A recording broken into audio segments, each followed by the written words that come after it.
Selamat datang di channel Simar Imam. Sembari mendengarkan tinggalkan like dan komentarnya bosku. Jangan lupa pasang headset kalian.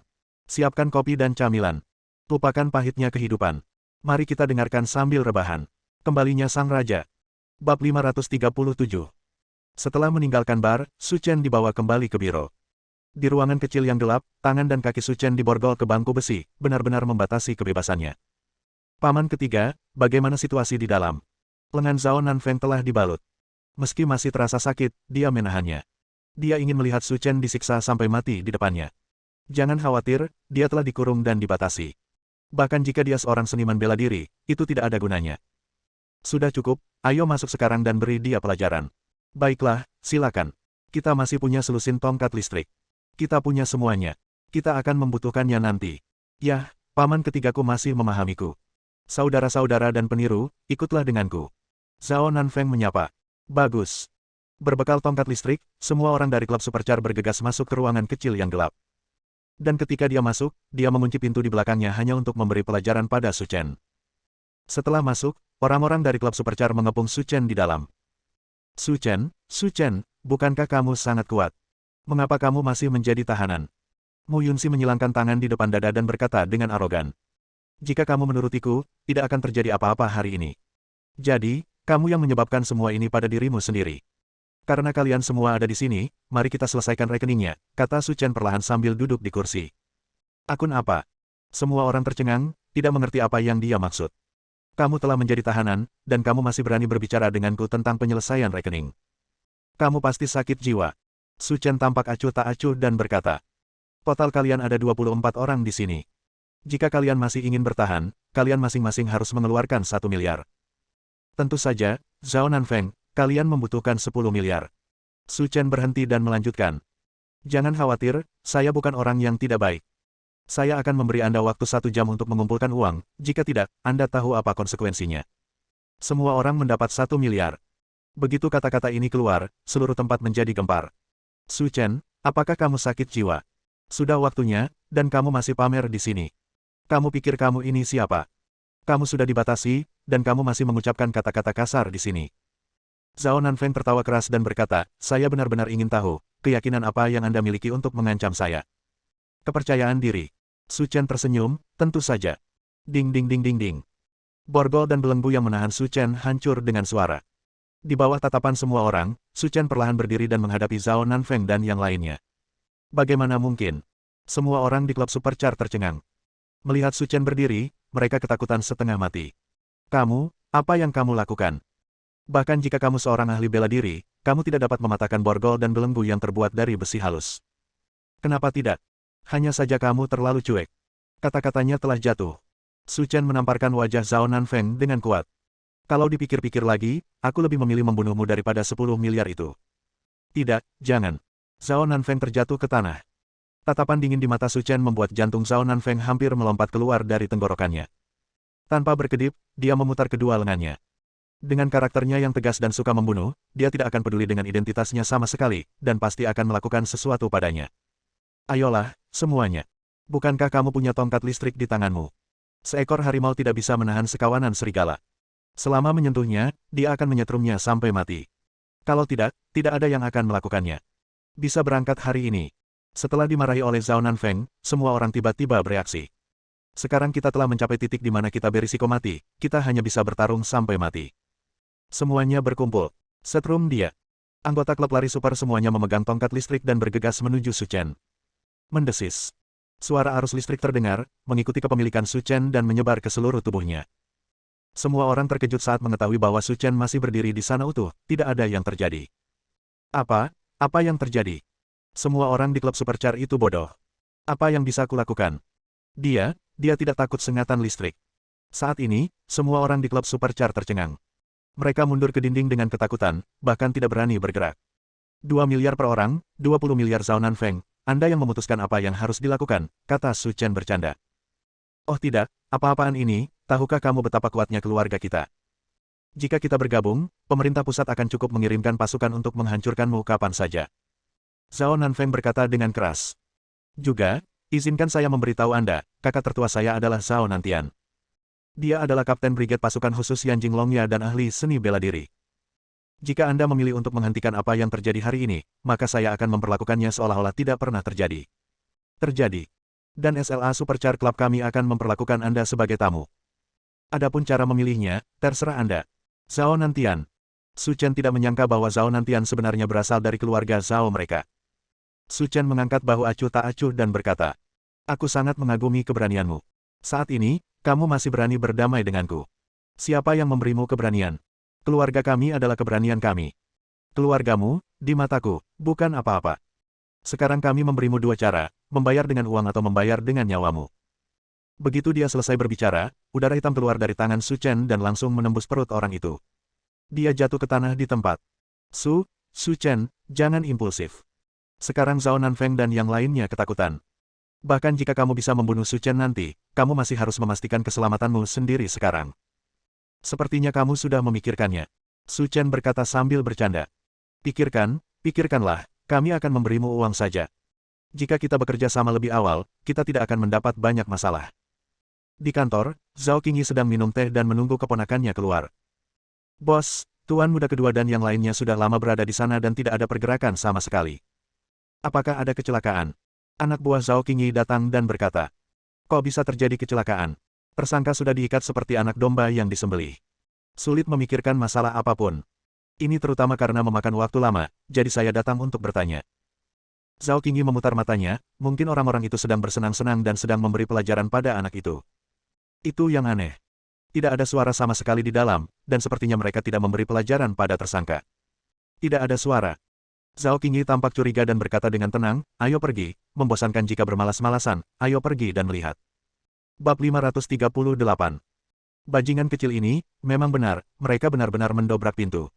Zhao Qingyi tersenyum. Mereka mungkin takut orang lain akan mengganggu mereka. Ambil kuncinya. Bagus. Beberapa menit kemudian, kuncinya diambil alih. Ketika Zhao Qingyi membuka pintu, dia merasa tidak enak. Karena Zhao Nanfeng dan yang lainnya semuanya berlutut di tanah dengan wajah memar dan bengkak. Bahkan jangan berani mengangkat kepalamu. Dan pria bernama Su Chen itu sebenarnya sedang duduk di kursi dengan kaki bersilang, menatapnya dengan senyuman di wajahnya. Apa yang terjadi?" Zhao Qingyi menyadari ada yang tidak beres dan segera memanggil orang lain di biro dan mengepung Su Chen. "Nak, beraninya kamu menyerang keponakanku. Dalam 3 detik, letakkan semua senjata di tanganmu, kalau tidak aku akan membuat kalian semua berbaring." Su Chen berkata dengan tidak tergesa-gesa. "Tahukah kamu tempat apa ini? Beraninya kamu mengancam kami. Kamu tidak ingin hidup lagi, kan? 3. Cepat dan menyerah. 2. Sudah kubilang, jika kamu tidak menahan diri, kami akan menembak. 1. Ketika hitungannya mencapai 1, Su Chen pindah. Masuklah ke dalam kerumunan. Dalam waktu kurang dari 2 menit, lebih dari 30 orang dirobohkan. Terutama Zhao Qingyi, yang telah dipukuli oleh Su Chen hingga terlihat seperti manusia. Orang-orang di klub Supercar semuanya tercengang. Meskipun Zhao Qingyi tidak cukup kuat, identitasnya sangat istimewa. Jika Anda terburu-buru menyerangnya, Anda menantang otoritas. Hukum Tiongkok tidak akan membiarkan dia pergi. "Kamu Su Chen, kamu berani menyerang polisi. Saya akan melaporkan masalah ini kepada atasan sekarang. Kamu bahkan tidak berpikir untuk keluar hidup-hidup hari ini. Tidak perlu melapor." Tekan kau tepat ketika Zhao Qingyi hendak menelepon, dia tiba-tiba mendengar perintah datang dari pintu. Yang mengejutkan, mereka menemukan bahwa orang yang datang sebenarnya adalah Zhao Hongyin dan Zhao Nantian. "Kakek, saudaraku, kenapa kamu ada di sini?" Bertemu dengan dua orang ini, Zhao Nanfeng dan anggota klub Supercar, seperti bertemu dengan sang penyelamat. "Ya, lelaki tua dari keluarga Zhao ada di sini bersama saudara Tian. Kamu tidak perlu takut padanya sekarang." Mu Yunxi sangat bersemangat. Karena dia memiliki latar belakang politik yang kuat, kekuatan dan warisan keluarga Zhao tidak terbayangkan oleh orang biasa. Yang satu adalah bapak pendiri yang menghabiskan separuh hidupnya di militer, dan yang lainnya adalah target pelatihan utama militer. Masa depannya tidak terbatas. Jika orang seperti itu mengambil tindakan, dia akan diselamatkan. Dan Su Chen pasti akan mati. Jika aku tidak datang, sesuatu yang besar akan terjadi. Zhao Hongyin mendengus dingin. "Ayah, terima kasih sudah datang tepat waktu. Jika ayah terlambat selangkah, kami akan dipukuli sampai mati oleh anak ini." Zhao Qingyi berdiri dengan gemetar dan berkata kepada Zhao Nantian. "Keponakan tertua, kamu telah mencapai alam Wuzong, pergi dan tangani dia secepatnya. Kekuatan Tuan Su lebih baik dariku. Aku bukan tandingannya. Kalau menyangkut dirimu, tunggu saja sampai kakek dikalahkan." Zhao Nantian mendengus dingin. Begitu kata-kata ini keluar, seluruh tempat menjadi sunyi. Zhao Nantian, salah satu dari 3 tuan muda Yanjing, sebenarnya memanggilnya Tuan Su. Tanda seru. Apa yang terjadi? Pergilah, aku akan menanganimu nanti. Zhao Hongyin berteriak dengan marah, hampir membuat Zhao Qingyi dan Zhao Nanfeng ketakutan sampai mati. Ini benar-benar berbeda dari yang Anda bayangkan. Puan Su, keluarga Zhao kami bersalah dalam masalah ini. Saya harap Anda memberi kami kesempatan. Keluarga Zhao kami bermaksud untuk berhubungan baik dengan Anda dan tidak ingin menyinggung perasaan Anda. Mendesis. Orang-orang di lapangan tersentak. Orang tua terkenal dari keluarga Zhao benar-benar mengucapkan kata-kata seperti itu. Mungkinkah ada identitas tersembunyi di belakangnya? Apakah kamu tahu siapa aku? Su Chen mengangkat alisnya dan berkata. Saya hanya tahu sebagian saja, kata Zhao Hongyin sambil tersenyum. Kamu, keluarga Zhao, mendapat informasi yang cukup baik. Puan Su, terima kasih. Dalam hal ini, kamu bisa menangani masalah ini. Adapun cara melakukannya, mereka akan memberitahumu. Zhao Hongyin akhirnya merasa lega. Orang kuat seperti Su Chen tidak bisa mudah tersinggung, bahkan oleh keluarga Zhao. Terima kasih, Tuan Su. Kakek, saudaraku, apa yang kamu lakukan? Lihat dia memukuliku dan memintaku membayar kompensasi 20 miliar. Ini benar-benar pemerasan. Patah. Zhao Hongyin menamparkan wajah Zhao Nanfeng. Kamu bajingan, Tuan Su sangat penyayang dan menyelamatkan nyawamu. Apakah kamu tidak puas?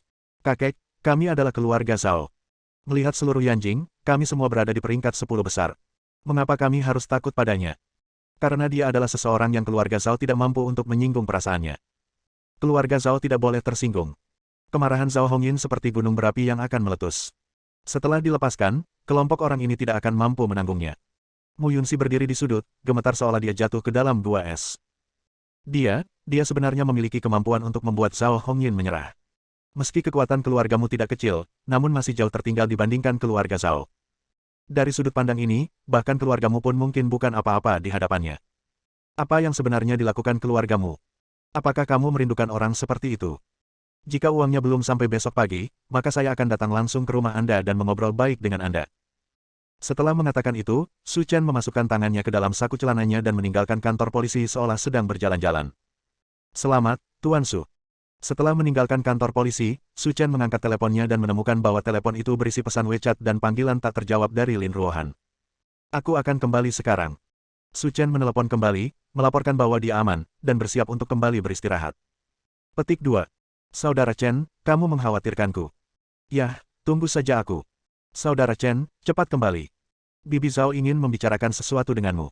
Bagus. Saya naik taksi kembali ke hotel dan menemukan ibu saya sedang mengobrol dengan Lin Ruohan tentang urusan rumah tangga. Ada apa, Bu? Setelah memasuki rumah, Su Chen bertanya dengan santai. Aku pergi ke rumah kakak iparmu hari ini dan akhirnya mengetahui alasanmu datang kembali kepada kami untuk pesta ulang tahun. Apa alasannya? Mereka menjodohkanmu, itu sebabnya mereka melakukan ini. Pernikahan yang diatur. Su Chen hampir tidak tertawa terbahak-bahak.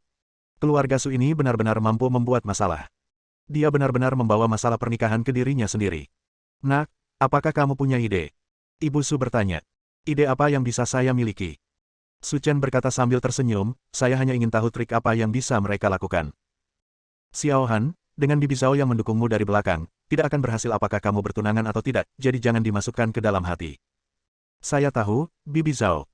Lin Ruohan berkata sambil tersenyum. Dia sama sekali tidak menganggap serius apa yang disebut pertunangan itu. Ngomong-ngomong, kalian semua harus tidur lebih awal malam ini dan jangan terlambat.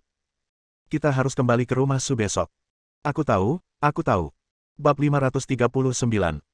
Ketika Su Chen meninggalkan kantor polisi, semua orang di klub Supercar pergi dengan rasa malu.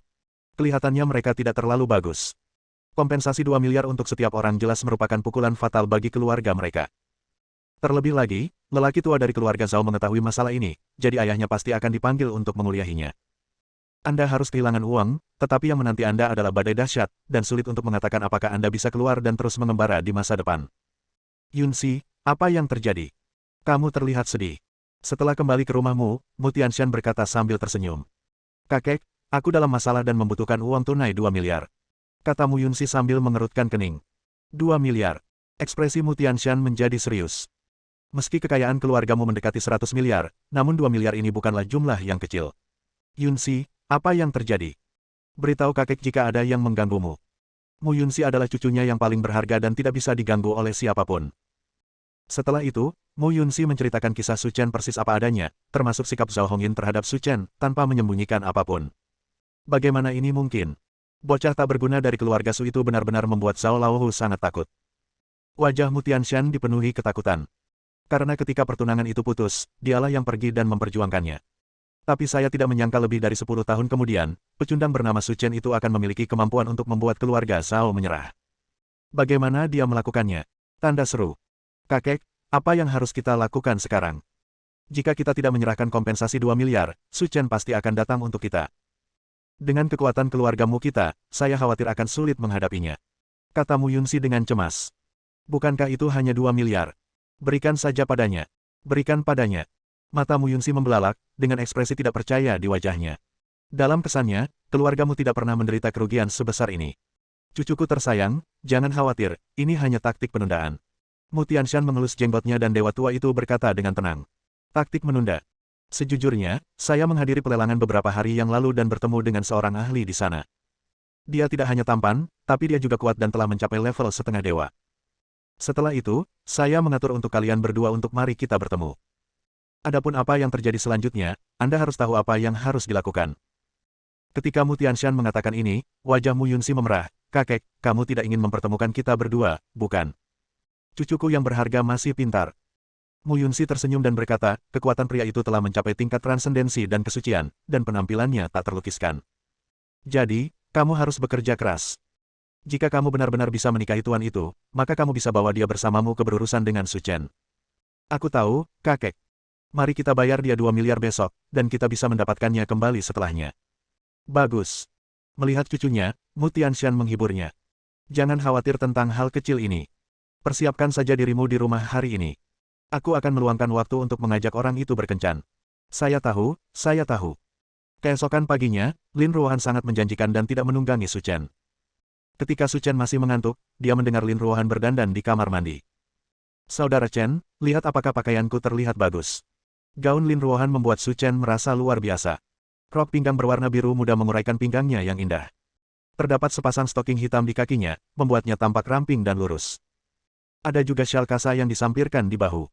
Keseksian bercampur dengan sedikit stabilitas, sepenuhnya menonjolkan aura keren dari CEO wanita Lin Ruohan. Cukup bagus. Su Chen mengangguk dan berkata, Saudara Chen, orientasi seksualmu akhirnya kembali normal. Rok sutra hitam yang serasi, jika kamu masih mengatakan itu tidak terlihat bagus, maka aku benar-benar harus memberitahu Bibi Zhao. Su Chen memutar matanya dan mengabaikan Lin Ruohan. Sebaliknya, dia bangun untuk mandi dan bersiap untuk keluar nanti. Setelah sarapan, rombongan beranggotakan 4 orang tiba di rumah Su. Halaman keluarga Su terletak di pinggiran Yanjing, tempat dengan pegunungan yang indah dan perairan yang jernih. Saat beberapa orang datang, gerbangnya dihiasi lampu dan dekorasi warna-warni, menjadikannya pemandangan yang menggembirakan. Di lobi keluarga Su, ada lebih dari selusin orang duduk di sana, tetapi banyak dari mereka adalah kerabat keluarga Zhao. Namun orang-orang itu memiliki ekspresi lucu dan bercanda di wajah mereka, tanpa keseriusan dan kedalaman seperti anak-anak dari keluarga besar. Hei, kamu adalah tamu yang sangat terhormat. Sudah 6 tahun sejak aku pergi. Kupikir aku tidak akan pernah melihatmu lagi seumur hidup ini. Pria yang berbicara itu berusia pertengahan 20-an, mengenakan setelan kasual yang dibuat khusus. Rambutnya disisir dan berkilau. Dia memegangi kepalanya dengan satu tangan dan memandangi keluarga Su Chen seolah-olah sedang melihat binatang di kebun binatang. Nama pemuda itu adalah Su Ze, dan dia adalah anak dari keluarga paman kedua Su Chen. Sekarang dia bertanggung jawab atas lebih dari selusin perusahaan milik keluarga Su. Dari segi kekayaan saja, dengan kekayaan keluarga lebih dari 40 miliar, sulit untuk masuk dalam peringkat 20 besar. Namun keluarga Su bukanlah keluarga caibol tradisional, dan uang tidak dapat mencerminkan seluruh kekuatan dan warisan mereka. Dan apa yang sebenarnya mereka kejar adalah seni bela diri terbaik. Sama seperti kakek Su Chen yang telah mencapai puncak seni bela diri, keluarga Su saat ini juga terkenal di dunia seni bela diri, dan hanya sedikit orang yang bisa menandinginya. Hei, aku tidak bertemu denganmu selama 6 tahun. Su Ze telah tumbuh begitu besar. Dia sangat tampan dan mengesankan. Ayah Su Chen, Su Changming berkata sambil tersenyum. Meski hubungan dengan keluarga Su buruk, hubungan saudara-saudara tidak bisa diputuskan. Oleh karena itu, orang tua yang baik seperti Su Changming akan merasakan keintiman yang tak dapat dijelaskan setelah bertemu dengan mereka. Paman ketiga, jika kamu mengatakan itu, aku tidak akan rendah hati padamu. Dibandingkan dengan Su Chen, aku memang sangat baik, dan bahkan bukan seorang bintang, kata Su Ze sambil tertawa. Jika kamu membandingkan dirimu dengan saudaraku Chen, Paman Su tidak akan mengatakan itu. Lin Ruohan berkata dengan tenang. Ekspresi Su Ze marah, tetapi ketika dia melihat Lin Ruohan, dia menahan semua kata di perutnya. Ini pertama kalinya aku melihat wanita cantik selama bertahun-tahun. Benarkah semua kubis yang baik telah dimakan babi? Orang yang begitu jujur harus dibodohi oleh Su Chen. Ketika mereka sampai di rumah Su, mereka menemukan tempat untuk duduk. Ibu Su ada di bawah, menarik lengan baju suaminya dan menyuruhnya berhenti bicara. Mereka sudah mengetahui wajah keluarga Su. Jika mereka masih peduli dengan ikatan keluarga, mereka tidak akan mengusir keluarga beranggotakan 3 orang itu. Jadi untuk banyak hal, tunggu saja dan lihat apa yang terjadi, dan jangan terlalu terlibat dengannya. Bab 540. Ekspresi Su Changming juga agak tidak wajar. Tapi ketika dia memikirkan apa yang terjadi saat itu, dia merasakan ada simpul di hatinya. Saya merasa kasihan pada istri dan anak-anak saya. Mendengarkan suara ini, itu pasti Lao Shan dan yang lainnya. Suara-suara datang dari aula dalam, dan kemudian 3 orang berjalan mendekat. Berjalan di depannya adalah seorang lelaki tua berjanggut abu-abu, mengenakan setelan tang hitam. Orang tua di depannya adalah kakek Su Chen, Su Kun-san. Kepala keluarga Su saat ini, master di tingkat puncak Wuzong. Di belakang lelaki tua itu, ada 2 lelaki parubaya. Salah satunya mengenakan pakaian kasual berbeda dengan raut wajah acuh tak acuh. Meskipun mereka sudah bertahun-tahun tidak bertemu, Su Chen masih mengingat orang-orang ini. Di antara mereka, pria berwajah Tionghoa adalah pamannya, Su Changhe. Seperti Su Kun-san, dia berada di puncak Wuzong, dan dikenal sebagai salah satu dari 10 master teratas di Anjing. Pria parubaya yang berdiri di sampingnya bernama Su Changhai, salah satu dari 3 dokter hebat di Anjing. Melalui status ini, dia telah memberinya koneksi kuat yang tak terhitung jumlahnya, yang juga membuat reputasi keluarga Sum Rocket di Yanjing menjadi keluarga besar yang menarik perhatian dunia. Ayah, kakak laki-laki tertua, kakak laki-laki kedua. Su Changming berdiri dan berkata, tapi dia tidak menunjukkan antusiasme yang besar. Su Changming adalah orang yang jujur, tapi bukan berarti dia tidak mudah marah. Su Kun-san mengangguk, mari kita duduk. Setelah duduk, lobi menjadi sunyi. Bosnya, Su Changhe, mengerutkan kening. Adegan saat ini sedikit berbeda dari yang dia harapkan. Dia awalnya mengira ketika Lao Shan dan keluarganya kembali, mereka akan sangat antusias dan mendapat kesempatan untuk kembali ke keluarga Su, namun dia tidak menyangka sikap mereka akan begitu tenang. Hal ini menciptakan banyak celah di hati mereka. Kakak ketiga, kesibukan apa yang kamu lakukan beberapa tahun terakhir ini? Duduk di kursi utama, kata Su Kun-san. Saya telah tinggal di Kabupaten Anhe, kata Su Changming. Bagaimana kabarmu? Apakah kamu memerlukan bantuan? Terima kasih atas perhatianmu, ayah. Meskipun aku agak tegang, hidupku berjalan cukup lancar, jauh lebih baik dari sebelumnya. Zhao Qingning berkata sambil tersenyum. Ada sesuatu dalam kata-kata Zhao Qingning. Bagaimana mungkin Su Kun-san tidak mendengarnya? Tapi dia tidak marah.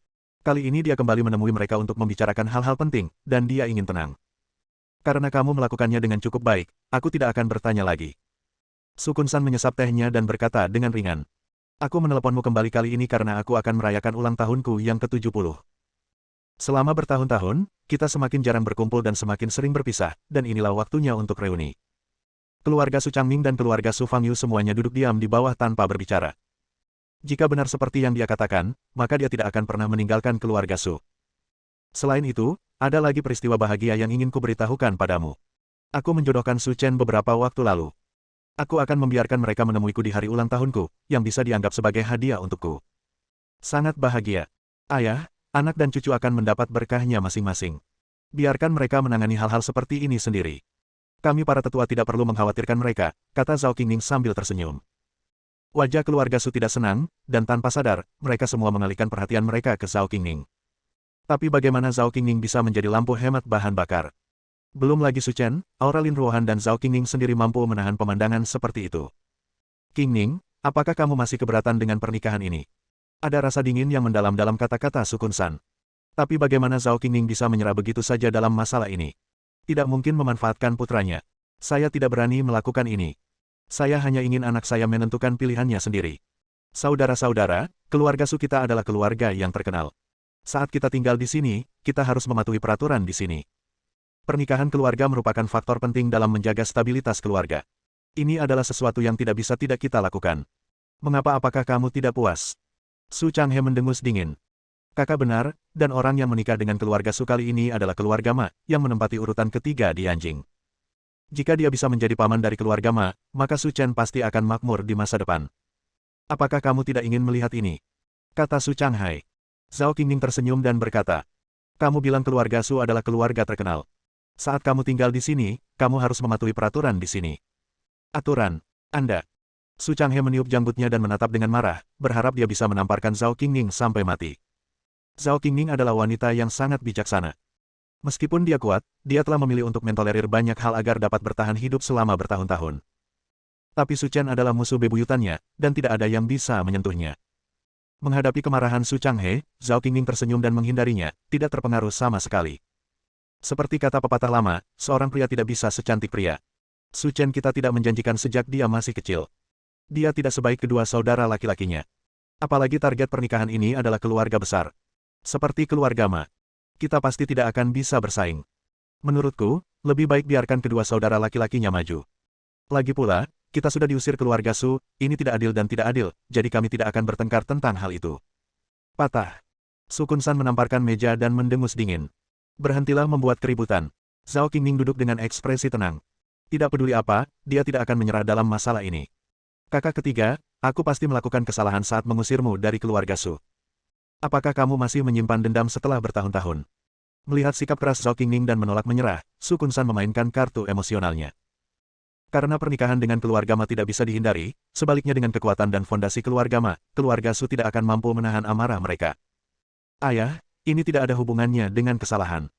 Qingning dan aku memiliki pendapat yang sama tentang masalah pernikahan. Kami ingin anak-anak kami membuat keputusan sendiri. Meski sikapnya tidak sekuat Zhao Qingning, Su Changming juga mengutarakan pandangannya. Anda. Su Kunsan dengan kuat menggenggam sandaran tangan kursi dan akhirnya berkata. Su Ze, kakek, ajak sepupumu dan pergi ke resor sebentar. Kami akan membahas beberapa hal di sini dan bertemu denganmu nanti. Bagus.